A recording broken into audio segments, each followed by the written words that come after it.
So we got us a good one here. I've only looked at the first equation. I haven't heard it. I wanted to wait until I found out what grade it came from. But this is Unit 5, Writing and Graphing Linear Equation Homework. Okay, so this is a packet of, let's see, 1, 2, 3, 4, 5, 6, 7, 8, 9, 10, 11 pages.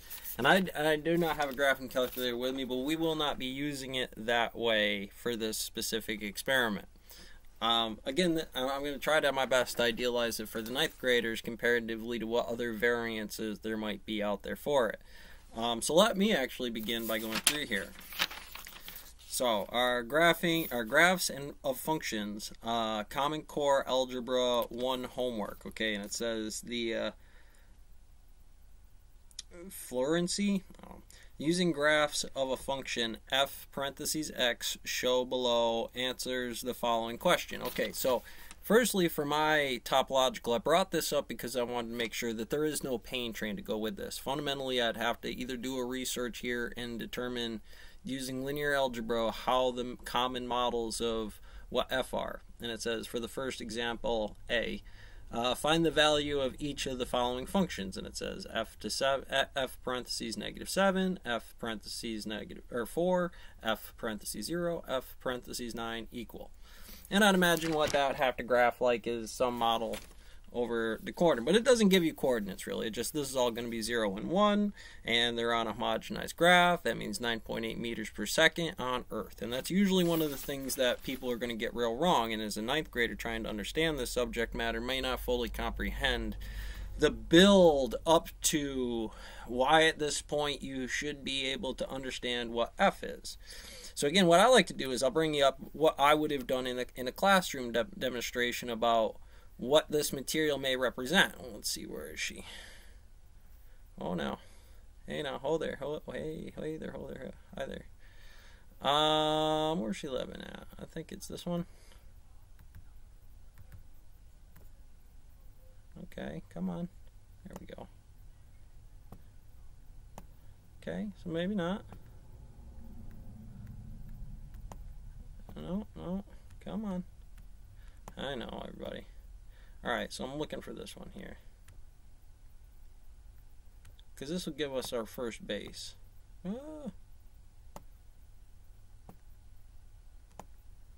Okay, no. Okay, so I generally use it like this is my daily workly operation. See, given it time as its first indicator to an alpha, to a gradient, or a ray, a beta field, a temperature differential, that says first I have to idealize what 7 is. And here it gives us no train, no parts, no apple to follow, no momentum to follow in terms of this XY graph, in terms of if 7, and graphing it from those coordinate points. Okay, let's go back here. I'll fix that up later. From that coordinate point. Alright, so from these graphing plots, right, I'm going to actually say, well, one of those was 7. Without that information coming in, I'm just a gear and a cog, a compartmental blue book here. Well, logging operation on a patrol, what 7 defines inside of the situation from this homework assignment here, without it mapping to here just on paper, going to need to be just the book, is usually one of the biggest problems why people either have to learn to parrot the information, and in 9th grade, what are they really graphing? What are they plotting as students? What do they do on the daily that is plottable? Is their diet plottable minus f equals negative 7 for calories for the day because you're watching what you ate, right? You had a little extra on the round off the day extra, so you go 7 calories lighter.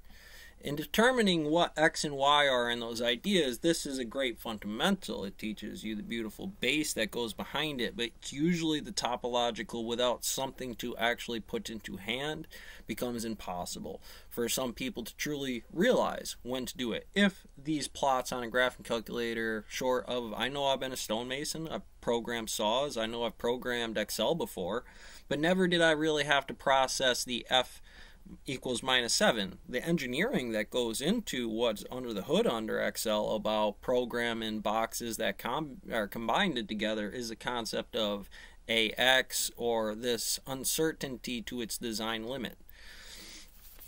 So as we'll continue through this here, it says B, for how many values of X does fx equals 5 illustrate on the graph? Okay, so again, this would be a graphing homework assignment, which is very, very erratical without the wording to go to when to in life apply this information, short of always graph everything anytime the light hits anything. And so those concepts, especially the build out to 9th grade again, is going to be serviceable, calculable based on tests like kids in beakers and graduated cylinders or cargo containers that are slide around, to tracking F was -7 on this plot graph for students' grade C++. Okay, so people get that kick wrong hard, and without that grammatic to saying, the first thing that we did, if basic stabilization and kids' outputs was standardized what the day is, 9th graders are dissecting frogs, and it's supposed to be at this point, and that is perfectly acceptable. Now the game is to turn over the medium of this equation so that it doesn't matter what state you hit it from. It could be corn, it could be manufacturing. If we have a regional model where I want to make sure it backlines some kind of hard line example, that no matter where you climb inside of the logistics of these stocks, because we'll go over here and start logging in terms of what these statements are. What is the the y intercept of the relation here? I mean, honestly, when if you follow that through without a subset of information on how the guidance works for that class line, I mean, we have substitute teachers. They should have a syllabus in which to work here, in which way you would say the y intersection, a kid's example to the question, integrates a f parentheses 0. Always the ball in motion. It is F1 plus F2, and how we could change that field into such a way that it is graphable by F parentheses X, that output of the value of the equation after the process is done. State of the maximum and minimum values of the operation. Now, we just got done with Stoker yesterday talking about how First Sergeant and hammering at you. Now, that's a 180-page full doctrine of some systems that look very similar here in terms of what conceptual models are failure proof. See, again, there's no reason that the time couldn't be done to a situation that equals 0 in terms of a simulator, but they would be better simulations in terms of what the design of the process is. Just like a droid here, the calculus that is behind computer engineering class, right? They're going to have to know how to use Word. They're going to have to know how to use PowerPoint. They're going to have to do their basic Excels. Off of the thing of the standardized test, we're not really trying to help them nurture everybody, but just let it be natural. You would tell what natural competition or natural value comparatively to other metrics that have been graphed that are saying in tracking order to be the first thing that you have to do. You have to apply that first sergeant inside of there before you could even determine company command or the brigadier for what happens on that boat if you had to do an anchor drop. You know, some reality anchor inside of there to make sure that the values of this equation, microcoulombs or Newton meters, depending on where the X is in the ASVAB, is really idealized to what the material we want those students to be graphing. So again, I don't want to go into longer detail on that. I think I did a decent job covering the material and something to keep in mind. Catch you on the next one.